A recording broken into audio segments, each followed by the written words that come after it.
राष्ट्रीय बीजीय मसाला अनुसंधान केंद्र में आपका हार्दिक स्वागत है, अभिनंदन है। जैसा कि मैं अपने संस्थान के बारे में थोड़ा परिचित हूँ आपको कि यहाँ क्या होता है, किस प्रकार से होता है, आप देखने आए हैं तो आपको ये जानकारी होनी चाहिए। जैसा कि नाम से स्पष्ट है, राष्ट्रीय बीजीय मसाला अनुसंधान केंद्र।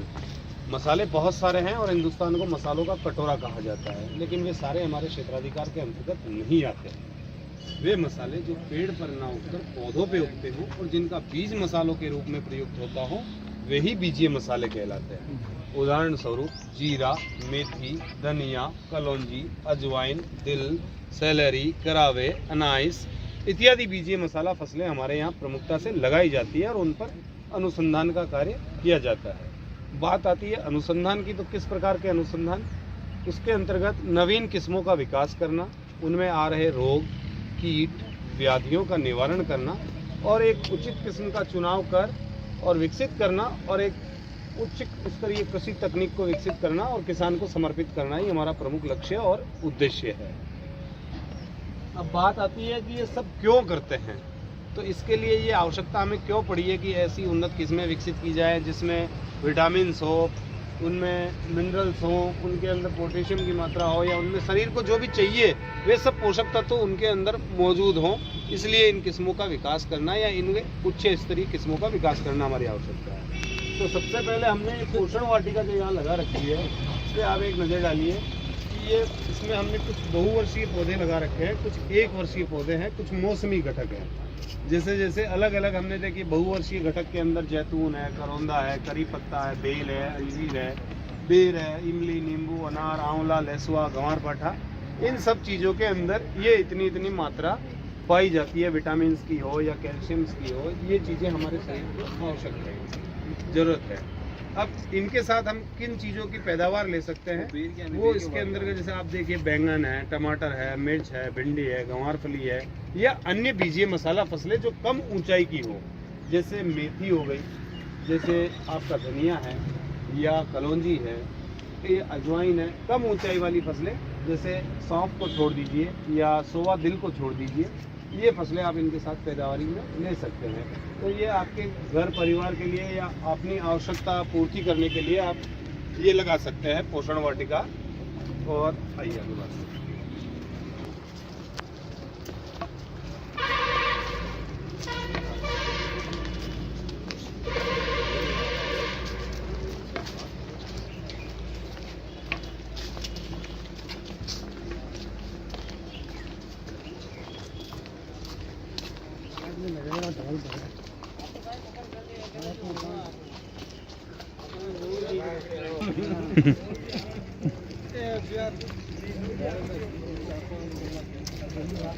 देखिए, खेती हम सब लोग करते हैं और ज़रूरत क्यों पड़ी कि बीजीय मसालों की खेती करें। फसलें हमारे पास अपने बुजुर्गों की दी हुई परंपरागत फसलें बहुत सारी है, गेहूं है, जौ है, सरसों है, चना है, ये सब खेती हम करते हैं। पर बात ये आती है कि उस खेती के साथ उससे मुख मोड़कर और इस खेती की ओर क्यों अग्रसर हों। तो ये मैं इसके लिए आपको बता दूं कि सबसे बड़ी बात ये है कि कम मात्रा के अंदर अधिक मुनाफा देने वाली। आप आज बाज़ार में 1 किलो जीरा ले जाइए और 1 किलो गेहूं ले जाइए। 1 किलो गेहूं की कीमत आपको 20 रुपये 30 रुपये ज़्यादा से ज़्यादा। 1 किलो जीरे का क्या मूल्य मिलेगा?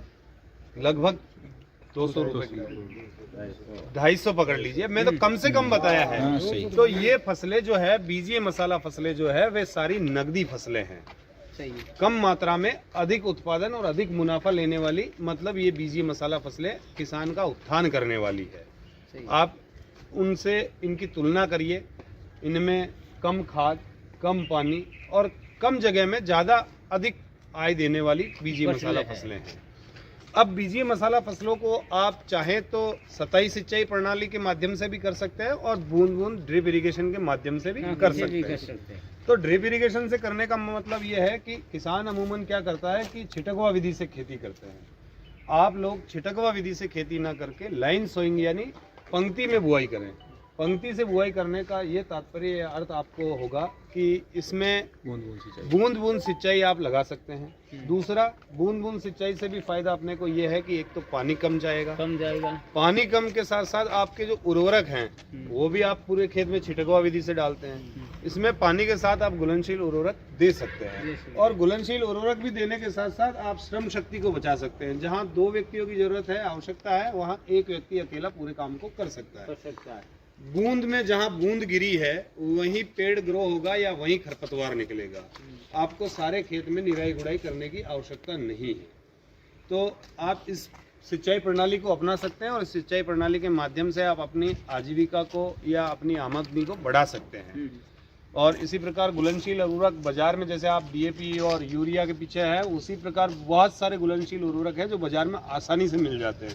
आज आप देख रहे हैं कि देश में उर्वरक के लिए हाहाकार मच रखा है, उर्वरक उपलब्ध नहीं है। लेकिन घुलनशील उर्वरक के लिए आप बाजार में जाएं तो घुलनशील उर्वरक आपको आसानी से उपलब्ध हो जाते हैं। आइए, आप नागौर से हैं, नागौर के अंदर कसूरी मेथी बहुतायत मात्रा में होती है, जीरा बहुतायत मात्रा में होता है, आपके यहाँ सोया बहुतायत मात्रा में हो सकता है। तो आपके लिए फिर कौन सी फसल है हमारी जो आपके यहाँ पे कलौंजी आप पैदा कर सकते हैं? आप कौन सी जीरा आप पैदा हो रहा है? सबसे ज्यादा जिसकी कीमत बाजार में मिल रही है वो फसल आपके यहाँ पैदा हो सकती है। ये देखिए, हमने एक छोटा सा प्रयोग किया है। यहाँ बेर के कुछ पौधे लगाए हैं हमने। यहाँ बेर की 4 प्रजातियां हमने लगाई है। इसमें सेब है, गोला है, इलायची है और थाई एप्पल है। जो बाजार में आजकल एक हरे कलर का बड़ा वाला बेर आता है, और इसको हमने क्या किया है कि बर्ड नेट से कवर कर दिया है, यानी पक्षियों से सुरक्षा करने के लिए पूरी जाली लगा दी। तो इसमें हमारे को क्या है, एक बार 1 टाइम इन्वेस्टमेंट हुआ, उसके बाद हमारी कोई श्रम शक्ति नहीं है। इसमें जब निराई गुड़ाई करनी हो तभी अंदर घुसता है, नहीं तो एक आदमी उसको थैलेड है ना, थाई एप्पल है ना, ये जो पौधे देख रहे हैं ये थाई एप्पल वाले हैं, ये थाई एप्पल। दवाई की राड़ने की नहीं दुआई की कहती हो सके एक बार लगाए दी फिर बाद के महीने नहीं दवाई नहीं। और सेम हमारे हालत है एक ही। अब मैं अभी सोचूं कि कोई दवाई डालूं या नहीं डालूं। तो आपके यहाँ बेर हो सकता है, तो बेर के माध्यम से भी आप बगीचा लगा कर अपने आय और आजीविका को नहीं, इसमें बीमारी हो जाए तो फिर दवाई छिड़क सकते हैं ये? हाँ, स्प्रे करते हैं ना हम लोग, क्यों नहीं करते हैं। ये जो आप देख रहे हैं इतनी ब्रांचेस जो इसकी आई है, ये पूरी इसी वर्ष की है। हर वर्ष इनकी कटाई कर देते हैं हम। हाँ, वो अप्रैल के माह में हर वर्ष इनकी जितनी भी टहनियाँ दिख रही है, इनको सबको कटिंग कर देते हैं। कटिंग हो जाए। ये फिर नई आई है पुनः ब्रांचेस, और इस साल का ये सारा है, देख लीजिए। नहीं कहीं बोल रहा है, ये कटेंगे जब ही इन पे बेर आएगा। हाँ, बेर आएगा। तो ये विकसित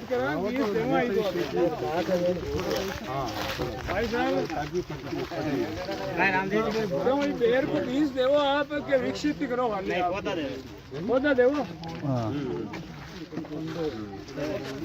वृक्षों की श्रेणी के अंदर एक फल वृक्ष और लगा रखा है, वो आंवला है। और आंवला की डिमांड आजकल बाजार में इतनी ज्यादा है कि आपको कुछ करने की जरूरत नहीं है, और सबसे कम पानी में सबसे कम लागत में तैयार हो जाता है।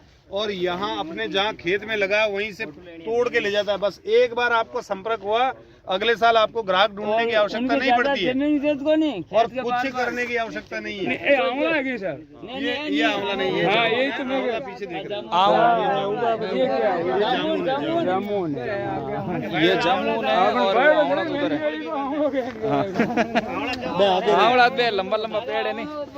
हाँ, वो फिर जामुन है। सर कौन सी वैरायटी है आंवले वाली?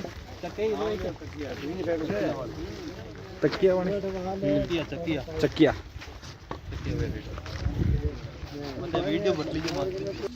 देखिए, इसी प्रकार हमने एक तकनीक विकसित की है। आप में से कोई इस तकनीक से परिचित है क्या? अंगूर है। नहीं, अंगूर कहाँ, मुझे तो कहीं नहीं दिख रहा है अंगूर। आप बताइए, जो हमने स्ट्रक्चर बनाया है, जो ये सीमेंट्स के पिलर लगाए, इन पे जालनुमा संरचना डाली है तार की, कोई परिचित है इनसे? नहीं।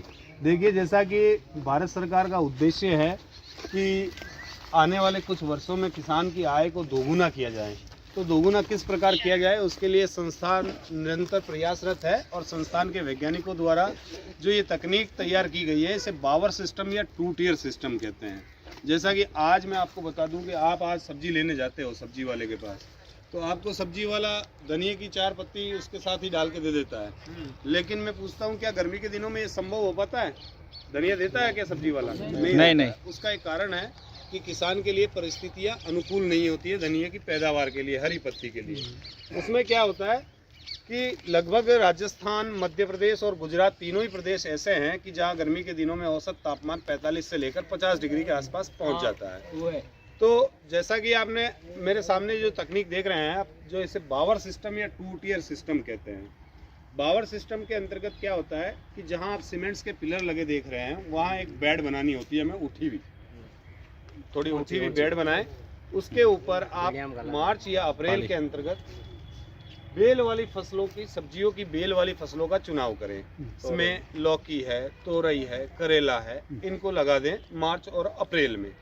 जब तक मई जून की गर्मी आएगी तब तक आपकी ये बेलें पूर्ण रूप से इसके ऊपर चढ़ के छाया से इसको आच्छादित कर देगी। तत्पश्चात आप जो नीचे रो देख रहे हैं, खाली जगह जो देख रहे हैं, उसके अंदर आप हरी पत्ती के उत्पादन के लिए धनिये की बुआई कर सकते हैं। तो एक ही समय में आपको 2 उत्पादन प्राप्त होंगे, बेल वाली सब्जी की फसलें भी आपको मिलेगी और हरी पत्ती के उत्पादन के लिए धनिया भी आपको मिलेगा। इससे किसान, एक तो आपकी गुणवत्ता प्रभावित नहीं होगी, किसान की आय डबल होगी, एक ही समय में एक ही जगह पर 2 उत्पादन आप ले रहे हैं। तो ये ज़्यादा विशेष कोई बड़ी तकनीक नहीं है और इसे आप अपने खेत पर, ये सभी मटेरियल आपके आसपास ही मिल जाएगा। सीमेंट्स के पिलर हैं, तार हैं, ये स्ट्रक्चर सारा जरूरत नहीं, 1 बीघे की जरूरत है। ये आप कम, मैं ये नहीं कहता कि आप 1 बीघे में लगाइए, आप आधे बीघे में लगाइए, आप लगा के इसको खुद प्रयोग। और देखिए राजस्थान तो एक ऐसा प्रदेश है कि जहाँ सीमेंट के पिलर्स की आवश्यकता नहीं है आपको।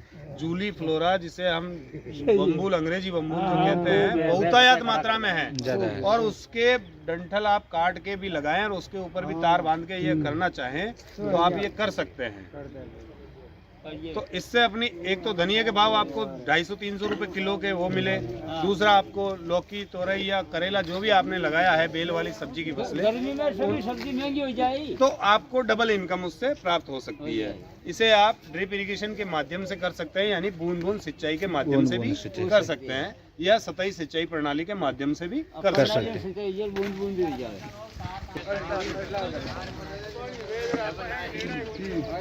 देखिए हमने फील्ड में 2 जगह सोलराइजेशन, मतलब कि मृदा सौरीकरण का काम किया है।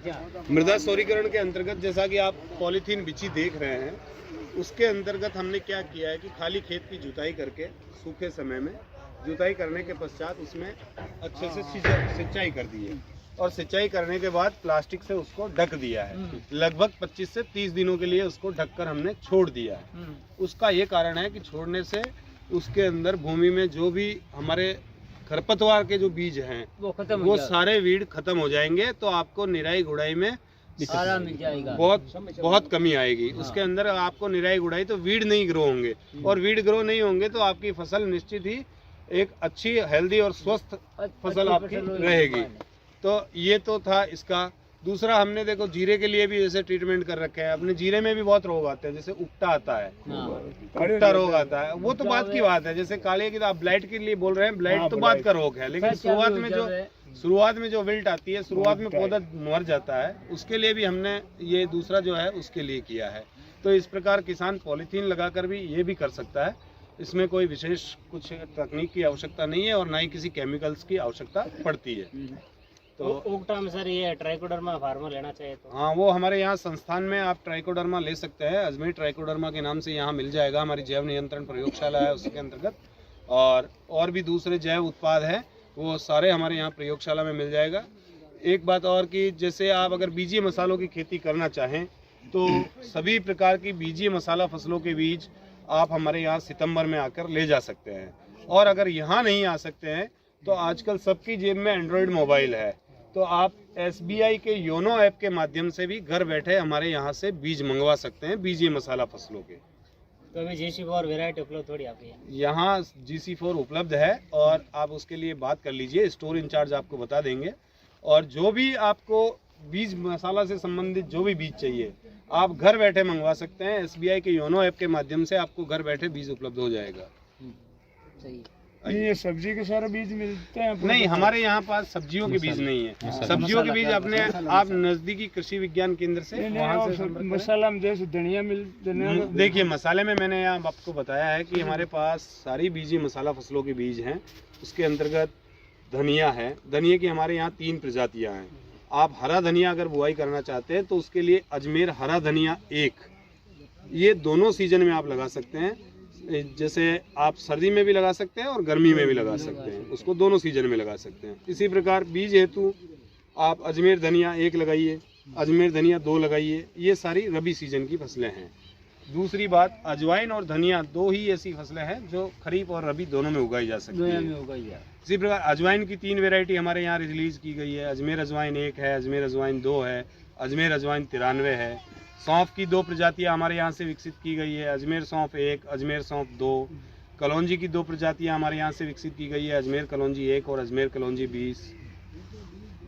आप कसूरी मेथी की खेती करते हैं, आप कसूरी मेथी की खेती करते हैं, क्या करते हैं? कसूरी मेथी की खेती करने के पश्चात आप क्या करते हैं? उसका खेती करते हैं आप उसको सुखा के और बेच देते हैं, व्यापारी को बेच देते हैं। सीधे उपभोग करने वाले उपभोक्ता को नहीं बेचते हैं, सीधे व्यापारी को बेचते हैं। और उसी कसूरी मेथी को वो व्यापारी दिल्ली ले जाकर एक मल्टीनेशनल कंपनी में एक अच्छे से ब्रांड में पैक करके और बाजार में बेच देता है। आपने बेची 100 रुपए किलो और वो 100 रुपए लेता है 100 ग्राम के। तो आपकी कसूरी मेथी की महक तो विदेशों तक है। आप अपनी कसूरी मेथी को आप डायरेक्ट सीधे उपभोक्ता तक बेचे तो अधिक मुनाफा कमा पाएंगे। सही। जीरो आपने अटू पैदा करियोड़ो है अनुसंधान में, अटू जीरो को बीज है अपन। हाँ, यहाँ पैदा हुआ, यहाँ पैदा हुआ रिसर्च सर्टिफाइड बीज मिलेगा आपको। यही तो कह रहा हूँ। बीज यहाँ से हमारा जीरे का बीज खूब जाता है, यहाँ से बाड़मेर, जैसलमेर, नागौर सारे इलाकों में बीज जाता है। धनिया के अंतर्गत हमारी जो फसल है अजमेर धनिया 1, वो धनिया के अंदर एक तना सूजन नामक रोग आता है।